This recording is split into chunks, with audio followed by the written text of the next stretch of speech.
Africa as you've never seen it before. For the first time, a unique camera and trained observers reveal a new world. Their images may change your view forever.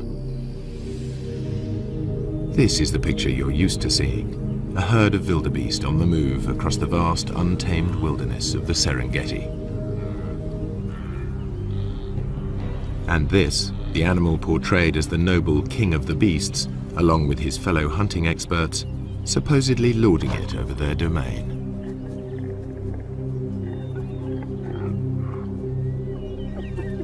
While the laughing hyena normally gets a bad press as a sneaky scavenger, an ugly coward. Usually too, humans are kept out of the shot, yet the presence of the Maasai and of their cattle affects the whole balance of nature in this area. Now, the most sensitive low-light camera in the world shows you truer images.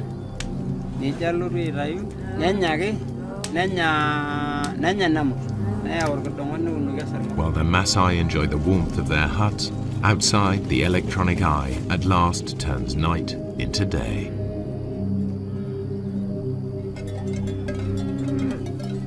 In the pitch black, unexpected scenes challenge conventional expectations.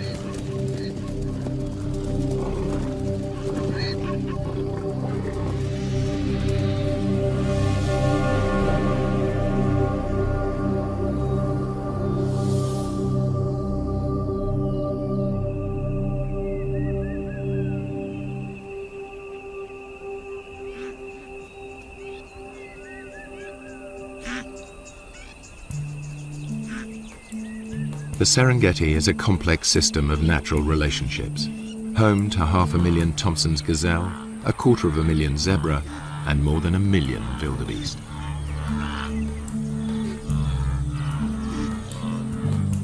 The wildebeest are the stars of the spectacular migrations as they follow the rains to lush grasslands.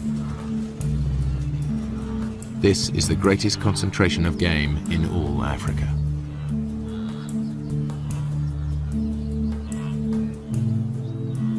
Their numbers attract the top predators, 3,000 lions in numerous prides.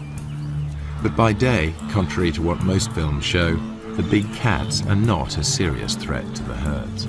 Good eyesight and safety in numbers protect the wildebeest. This lion certainly acts like a natural killer. By contrast, the hyenas are just hanging about.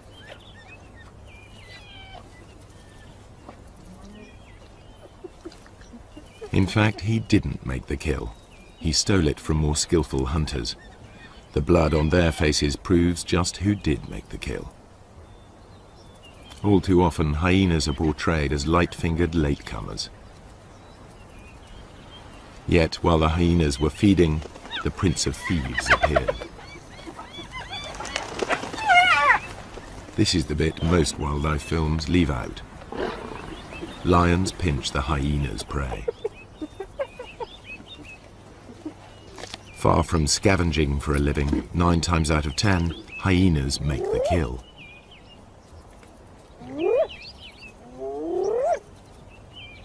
At first sight, the lion and the hyena are locked in a struggle for the same prey. How can the hyenas make a living here at all? Until now, the only images come from filming by day. But lions and hyenas hunt most of their food in the dark. The balance of power is about to shift for everyone here.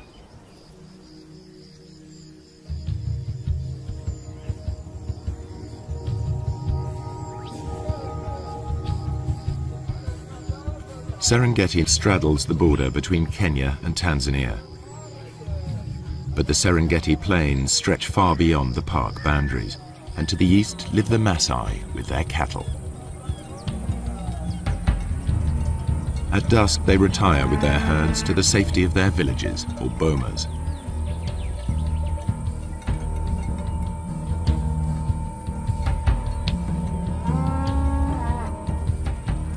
A wall of thorns keeps thieves and attackers away from their cattle and huts. The Maasai rarely venture out at night, except in force.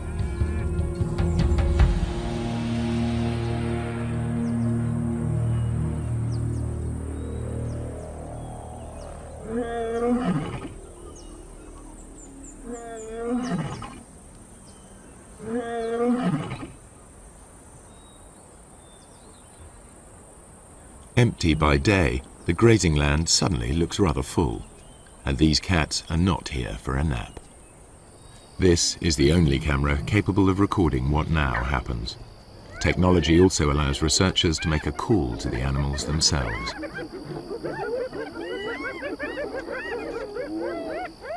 Tom Maddox is counting predators in the Serengeti. He too thought the Maasai land was empty of lions and hyenas, as they're never seen by day. But Tom soon got a shock. Now he prefers to make his observations from the safety of his Land Rover.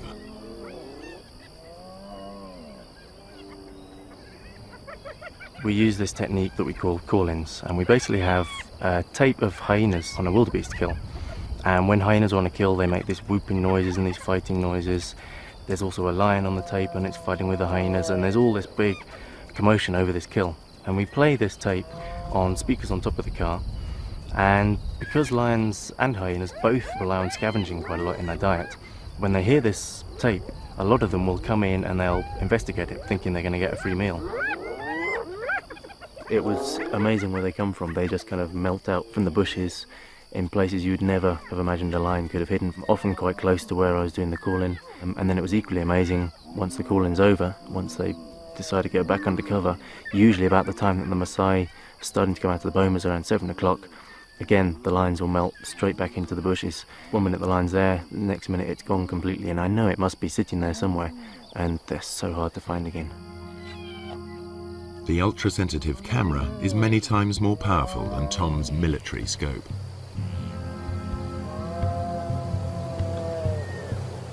Inside the Serengeti you can drive around and you can see hyenas and lions. They're very obvious throughout the day.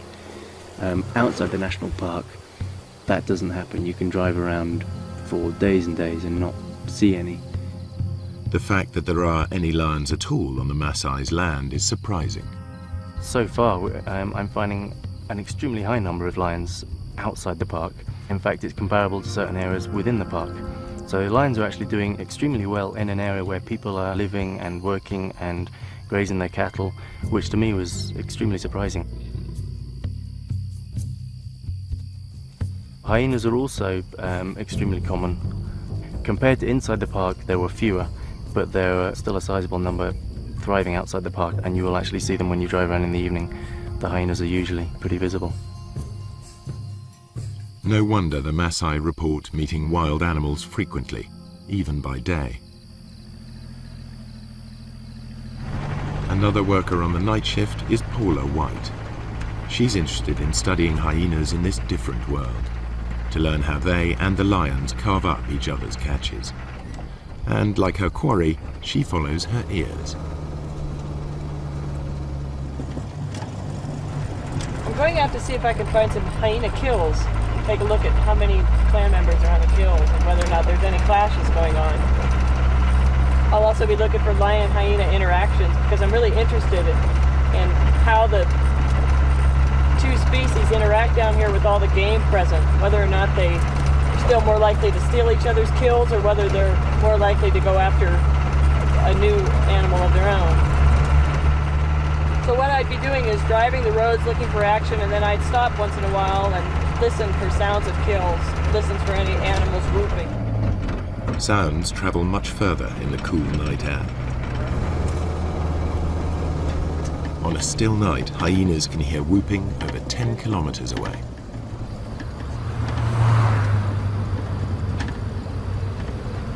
I think lions too are attracted to that sound and a number of other groans and squeals that usually accompany a hyena kill. It's a really exciting scene.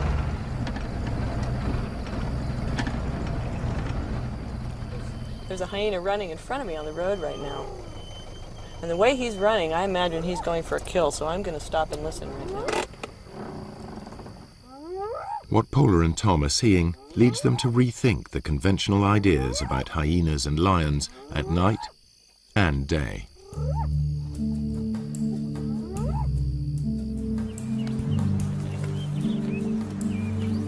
The Serengeti's two top predators both hunt zebra, wildebeest and gazelle.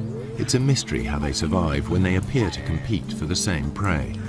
Usually in nature, two competitors can't share the same food supply. There simply isn't enough for them both. Yet they both thrive, and although lions and hyenas share the same diet, the two animals are very different. The one thing they have in common is that their societies revolve around the females. Among cats, lions are unique in the way they live together. Most cats are solitary. Lions form small groups, prides. At the heart of each pride are relations, sisters, cousins and aunts. Strange lionesses and their cubs will be attacked.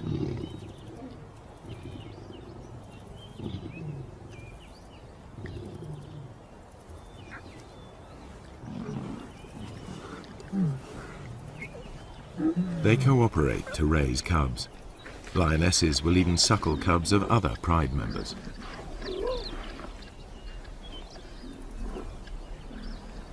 In a lion pride, any female leader will have earned her place, unlike hyenas where leadership is largely inherited.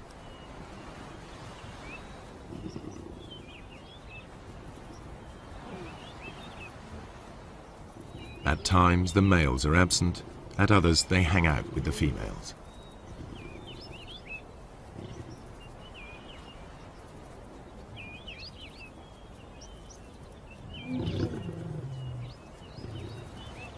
At times they're peaceable, even tender.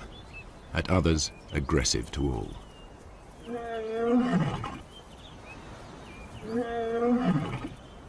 In spite of their smaller size, lionesses not only retaliate, they may even pick fights with the males.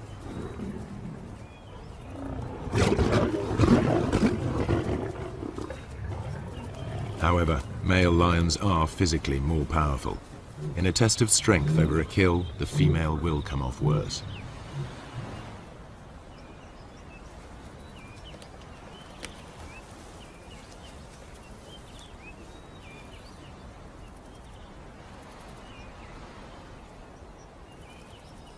Spotted hyenas live in large clans, averaging 50 or more members. But the whole clan is not always together. Individuals and small hunting groups spread out over the plains in a living net.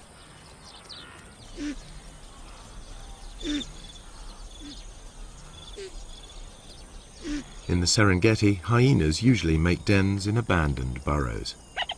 Here the cubs are easily hidden from lions and other predators. Litters are small, only one or two.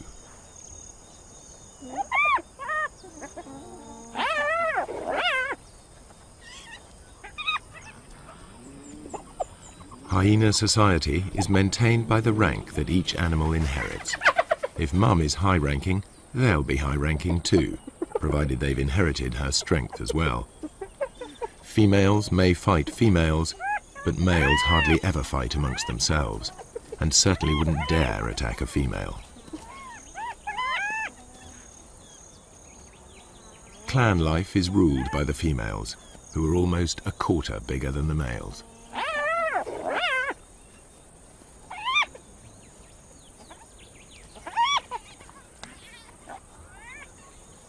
The cubs fight in their first days of life, but once they know their place, they're far more likely to play together than to scrap.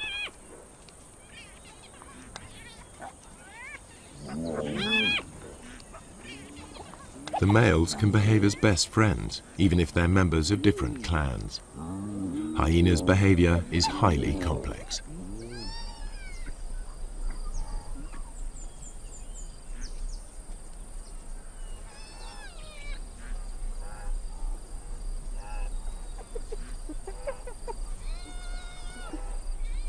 From weaning to fighting, much of what hyenas do still remains to be studied by scientists.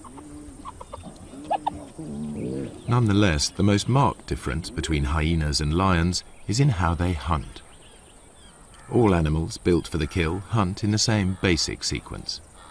They begin by finding their victims. Next, they single out a target by scanning the herd. Later will come the approach, then the contact, finally the meal.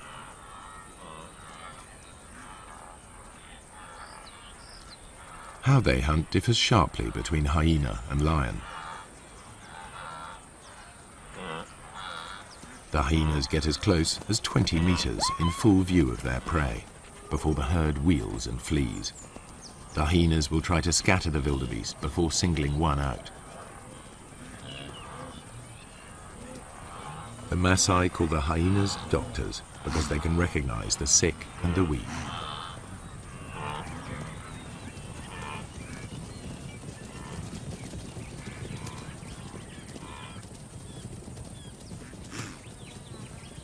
They run down their prey like wolves. Hyenas are endurance hunters. Chases can last up to 5 kilometers at full speed. Lions can't sustain this. They are sprinters. After the rainy season, much of the Serengeti National Park is a sea of long grass. The lions use it to mask their presence. They approach unseen by careful stalking or occasionally by lying in ambush.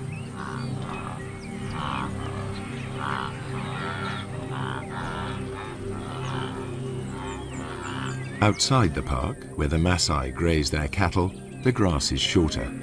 Any predator risks a confrontation with armed herdsmen. The lion sticks out. Not much chance of an ambush here. Hunting under cover of night makes more sense.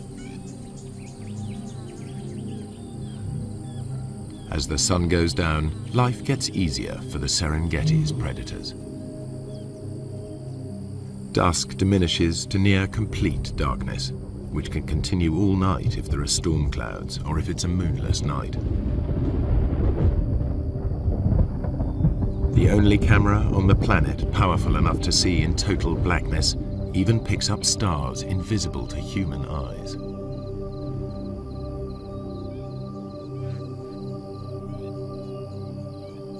Suddenly, the landscape is illuminated as if by searchlight.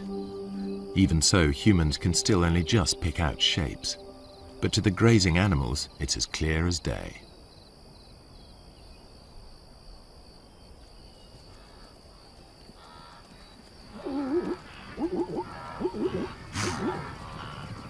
The camera reveals crouching lions invisible to the naked human eye.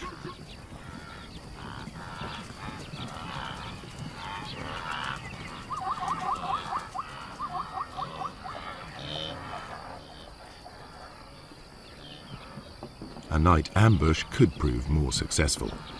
These two lionesses have detected a herd of wildebeest crossing a track.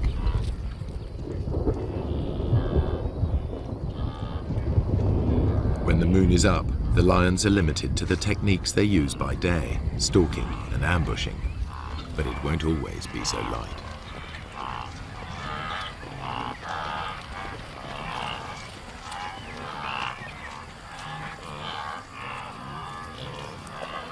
The pair near the crossing point and squat down, well screened by vegetation.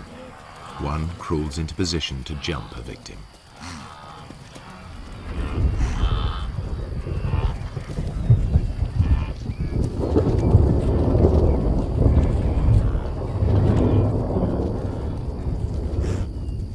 A quick dash and it's soon over.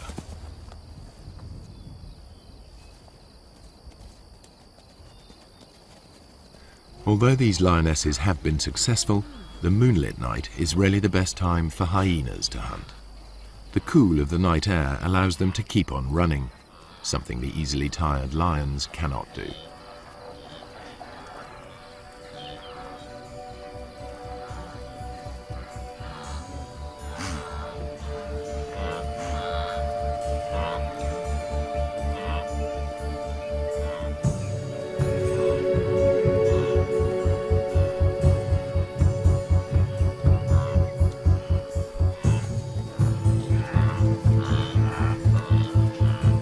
hyena's behavior at night is something scientists are increasingly able to observe for themselves.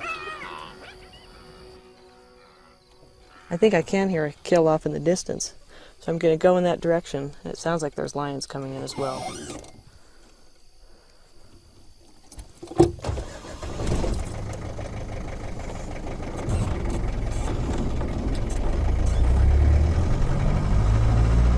Paula White's night vision goggles work because they and the camera see in the special infrared headlights of her Land Rover.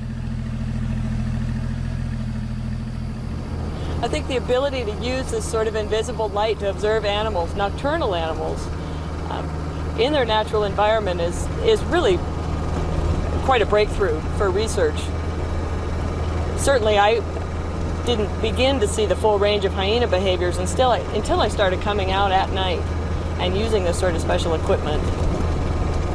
It was very frustrating to me otherwise, because as dusk was falling and my own ability to observe them was ending, I knew that the hyenas were just beginning to wake up and just beginning to start their day, as it were, but I was left out of it. So now, as I'm able to follow them and observe them, I'm seeing things that I've never been able to see before. Now Paula can see in the dark, but it's her hearing that guides her. You often hear hyenas whooping at night, and that can mean any number of things. They're advertising their own location, they're trying to find other clan members. But the one sound that you really associate with a kill is a giggle. And actually that's where the term laughing hyena came from. But that's the sound that I really associate with kills. And it's a thing that other hyenas and lions hone in on as well. So really, driving around like this at night, using this enhanced vision and listening for kills, I'm behaving very much like a hyena, and there's one right now. I can see it going through the grassland.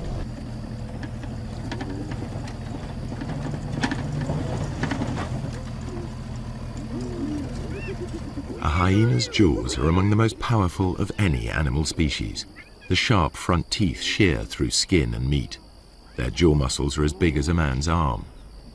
At the back of the hyena's mouth, huge crushing teeth are strong enough to crunch up solid bone. Yet it's a remarkably peaceful scene. Male hyenas are nature's gentlemen when it comes to sharing a kill with their clan.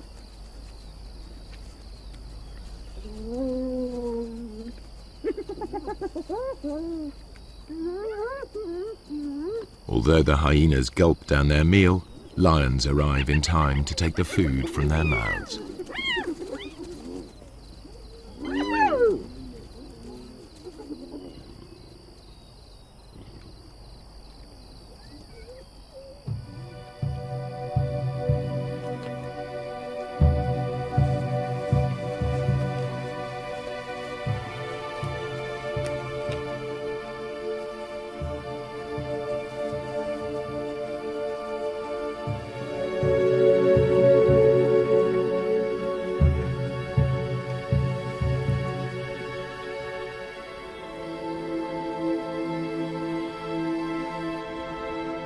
The camera unveils a night world full of animal life.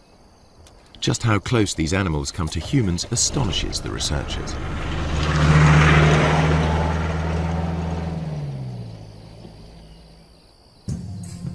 I found a cheetah quite late in the evening. Sometimes the male cheetahs will stay active quite a long time into the night, and so I was following him. It went past dark. It was about 7:30, 8 o'clock in the evening, and he was walking straight up the road, straight towards a Maasai village. And I thought this was going to be fantastic. I was going to see how close cheetahs would get to Maasai villages, and suddenly he went leaping off the road. Onto the road stepped 4 lions. I then carried on following them instead, and they went almost within sight of the village. The village was just over the next hill. Lions will even break into Maasai villages in an attempt to reach the cattle inside. The Maasai mount a defense, but it's dangerous. The balance of power has switched. The nocturnal hunters are in their element.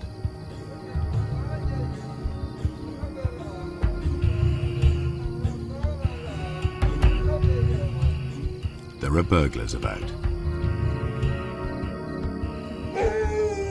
The guard dog is aware of the hyena, but the Maasai will register its shape only dimly.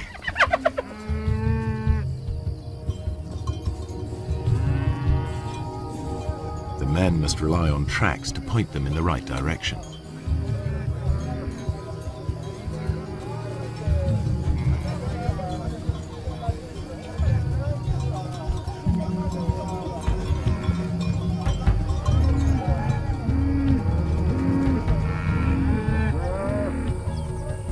During the attack, a cow was killed and dragged off.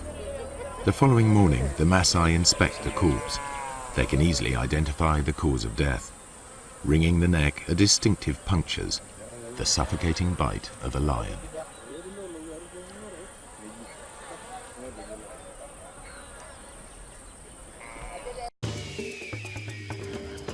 This show was created for you and your family to watch together. Welcome to Nat Geo Wild.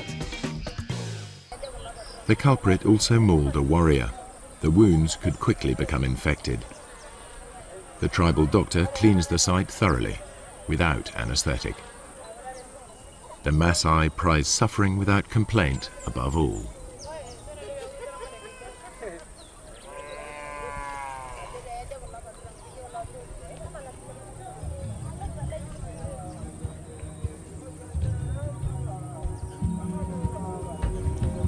The lion's assault will trigger a deadly surge.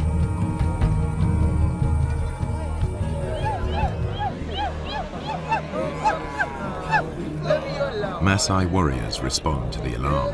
The young unmarried men gather. This is what they've been training for years.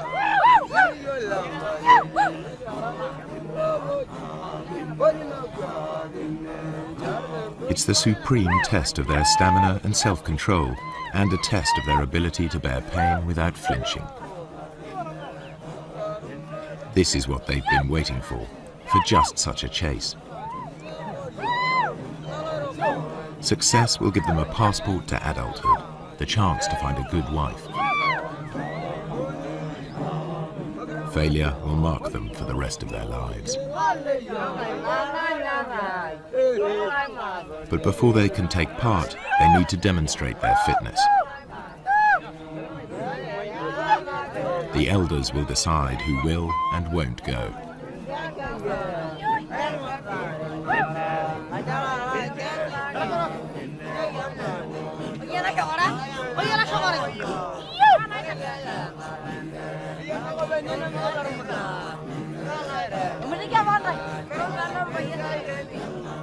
The warrior group arrives at the settlement where the cow was taken. Each warrior wields a long-bladed spear. They are also armed with short double-edged swords and lethal clubs. They're all experts in the use of these weapons, against animals as well as people. In many areas, the warriors are now outlaws, but in this part of the Serengeti, their ceremonies are tolerated. Lion hunting by the Maasai is illegal, but these warriors are so far from the towns, they are generally allowed to continue. A day of ritual begins with chanting and dancing to hypnotic rhythms. Warriors demonstrate their strength and agility by leaping.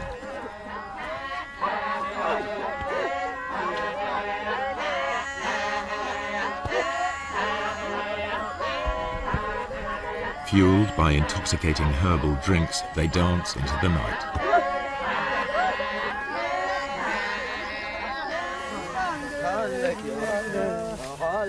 More warriors arrive from further afield, eager to be selected. Everyone is in a frenzy of anticipation.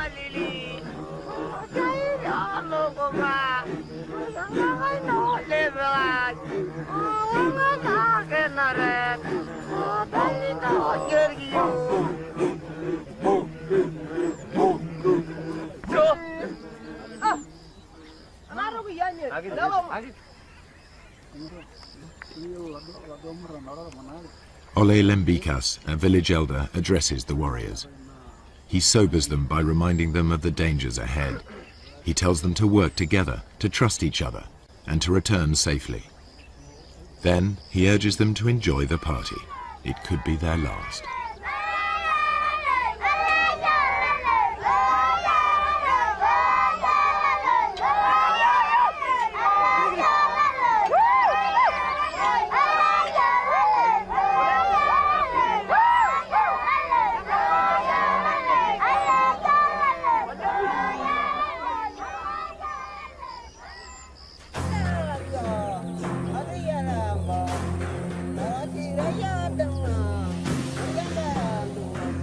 In the morning, two hunts unfold far apart. A lone lioness spies out a waterhole. Animal or human, hunters face mortal danger in the coming hours.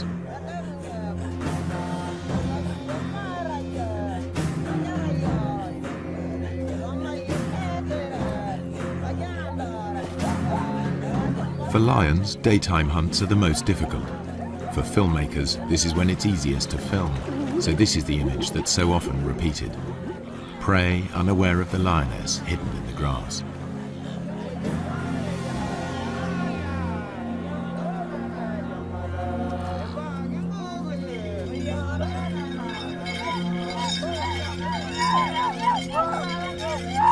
The hunters head for the place where a lioness was seen recently, the one they believe killed the cow.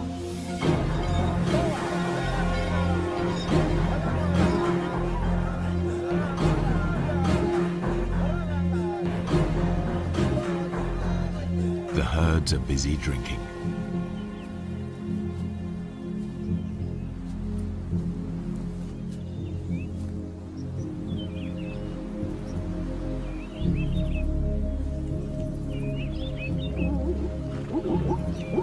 Zebras have keen sight.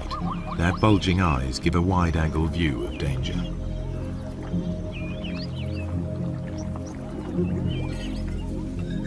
Lions hate and fear Maasai. The bells around the warriors' ankles make it clear to any lions they're coming. The lions on Maasai land will always hide in deep cover. The warriors must flush the beast out into the open. Then they have a chance to tire it out before they come in with their spears. The lioness edges closer.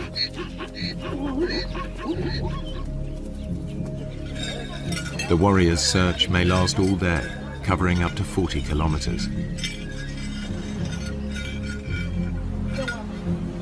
The lioness's prey is within 30 meters.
They think it's all over. The warriors head back empty-handed. The lioness returns to collect the cub she left earlier.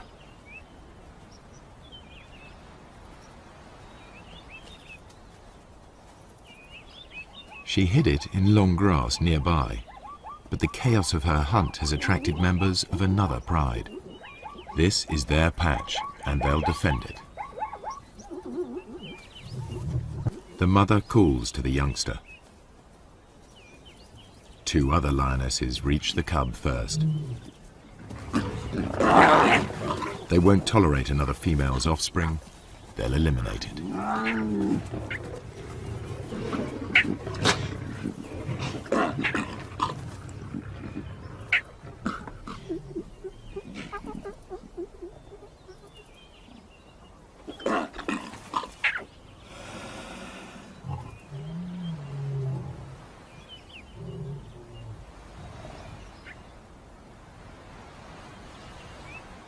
This is not about hunger.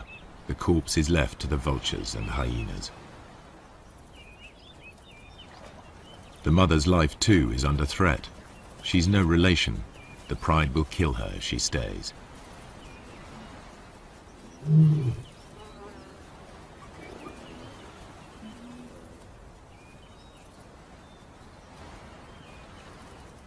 Outnumbered, without a territory of her own, she heads yet further away from the park. When lions roam, they are at risk, and so are their pursuers. What you're about to see has never been shown before. A tourist's camera videos the end of a hunt. A lion is cornered. There seems no way out.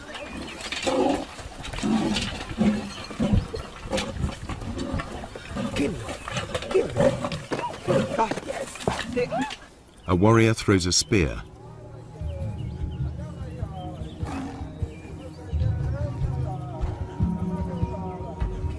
The tables are truly turned. Teeth and claws strike home. The wounded warrior continues, believing the lioness chose him as the weakest. To overcome his shame, he needs to finish her off. But even warrior pride cannot prevent the injured man collapsing into shock.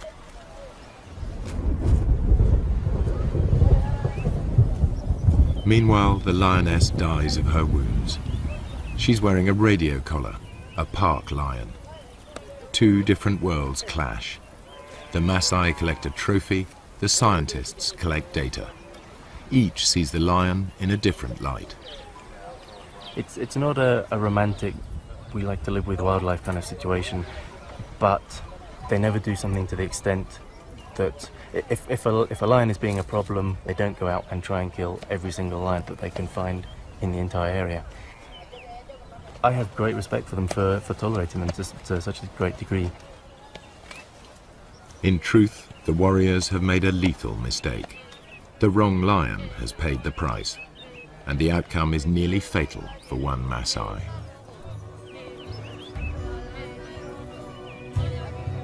Were he to die on the spot, they would give him a warrior's rights and leave his bones to the night and the hyenas.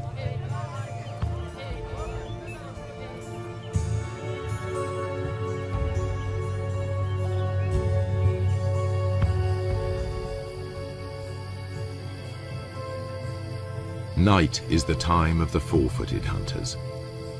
Most hours are clouded over or feebly lit by faint stars.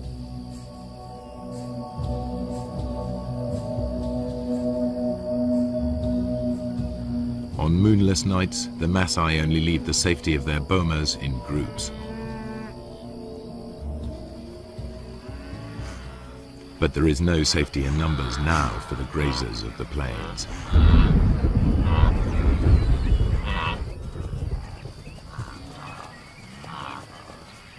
The darkest hours of the night see restless action.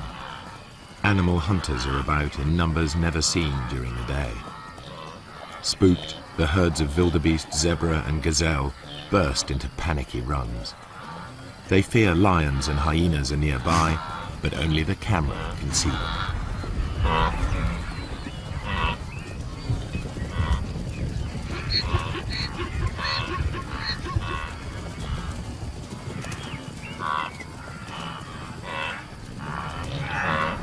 Not only the zebra are uneasy, a clan of hyenas is also on edge. They've made a kill in another clan's territory. It isn't long before one of the owners claims his rights.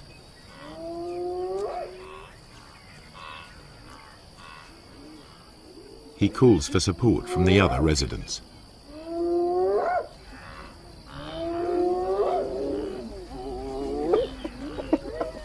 His clan bustles in to drive the invaders away.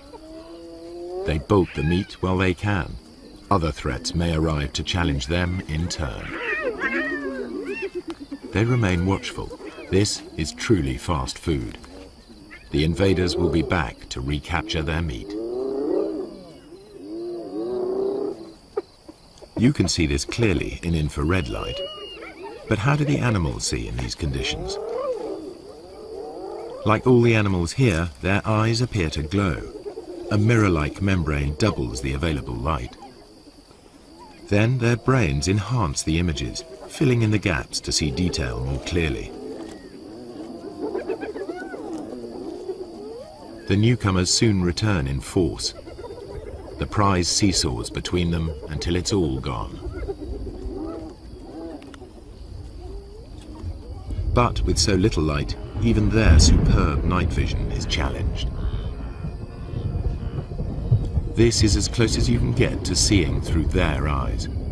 It gives an idea of how they can operate in this dark world.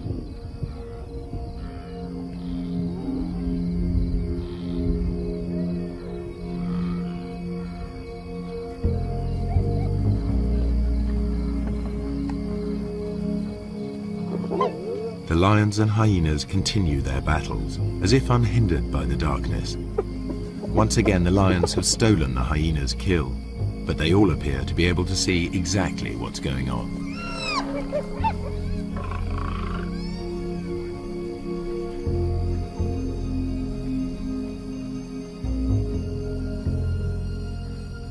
And when the lions go hunting, they do so just as they are.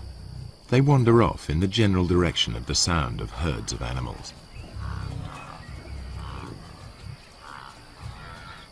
To the lions, the herds are almost invisible at any distance, just dull grey smears.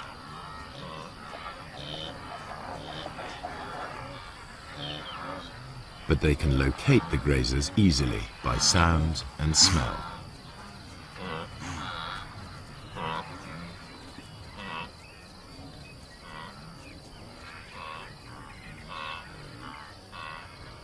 Night is the only time that lions can approach undetected here on the short grass plains. You are about to see for the first time how and when the lions of the Serengeti catch most of their food.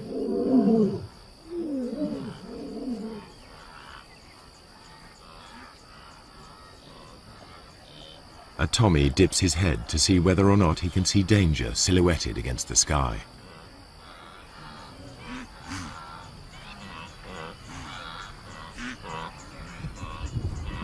The circling lion is almost invisible.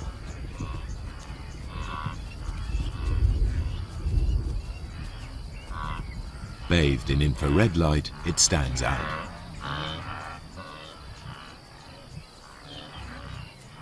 Another Tommy can hear something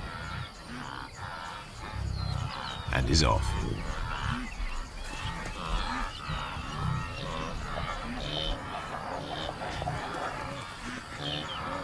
The lion's game plan is always the same. Get close to the herds, then spread out. They don't need to make any effort to hide themselves. Only their footfalls give them away. And, because they're unseen, lions are no longer at a disadvantage as they approach their quarry.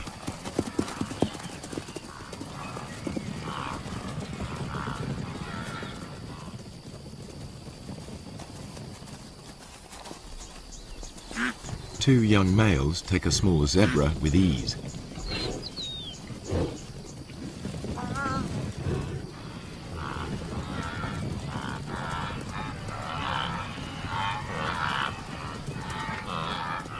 A lioness gives chase. A high kick lets her quarry escape.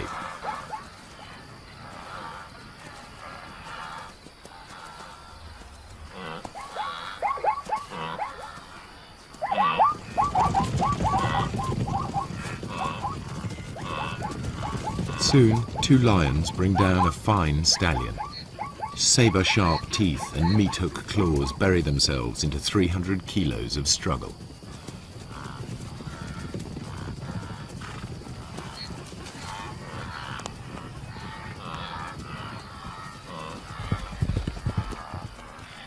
One lion grips the throat in a stranglehold, the other prepares to feed. Their ability to keep a grip on their prey in pitch darkness makes the kill possible. Everything the camera has disclosed comes together.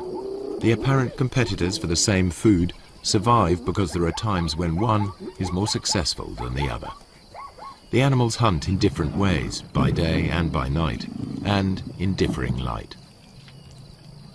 These unique images show that the relationship between lions and hyenas is more complex than traditional pictures allow. The lions steal kills, and the so-called cowardly hyenas are often merely out to reclaim their prey.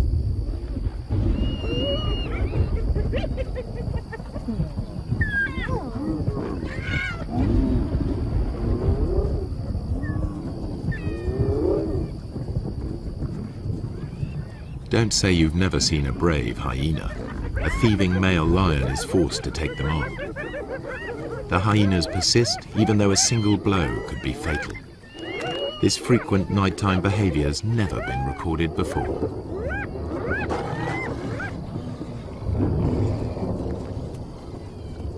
There's much more going on in the dark than people have realized, and there must be many more secrets still to be revealed.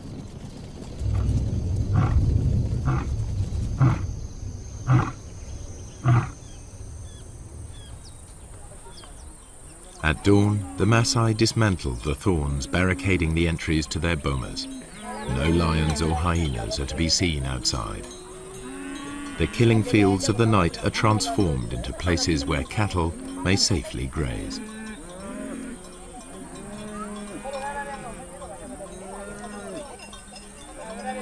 By day, everything is in the Maasai's favor.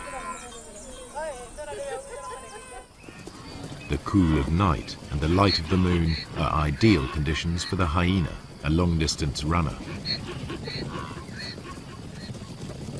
But the darkest nights belong to lions, which can rely on built-in weapons and brute force.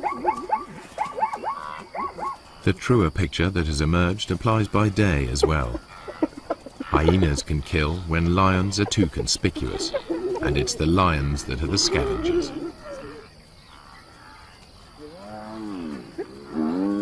In the end, they don't so much compete as coexist, hunting in different ways and at different times.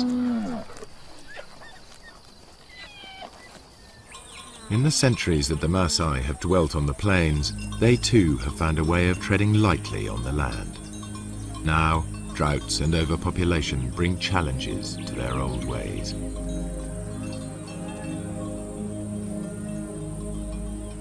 Within a decade, this cattle pasture will be covered with crops.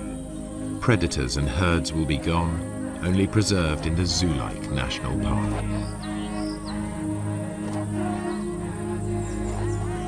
The warriors will step back into history, their culture bartered for bit parts in conservation and tourism.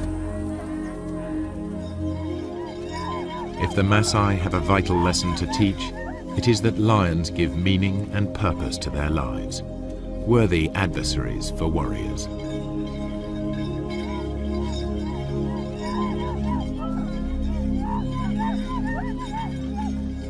Their spears are already being beaten into plowshares. A patchwork of fields is appearing. Soon, fences will spring up.